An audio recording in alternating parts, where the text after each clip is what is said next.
فيه لاعب اشتغل في مصنع طوب وهو صغير، وبقى بعد كده أخطر لاعب في أفريقيا.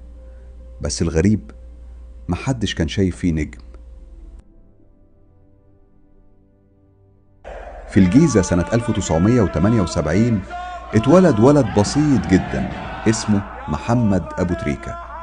كبر في بيت عادي زي أي طفل مصري بيجري ورا الكورة في الشارع، بس الفرق إنه ما كانش بيلعب وخلاص، كان بيحلم. وهو صغير اشتغل في مصنع طوب عشان يساعد أهله. حياة صعبة بس ما كسرتوش، بالعكس خلته أهدى، أذكى وأقوى. بدأ مشواره الكروي في نادي الترسانة، موهبة واضحة بس مش تحت الأضواء، لا نجم شباك ولا ترند، مجرد لاعب شاطر مستني فرصته. سنين عدت وهو بيلعب بهدوء لحد ما جات اللحظة اللي غيرت كل حاجة. 2004 انتقاله إلى النادي الأهلي.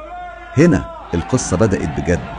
لاعب كان محدش شايفه بقى فجأة في أكبر نادي في أفريقيا. بس السؤال، هل هيقدر يثبت نفسه ولا هيكون مجرد لاعب وعدى؟ اللي حصل بعد كده ما كانش طبيعي.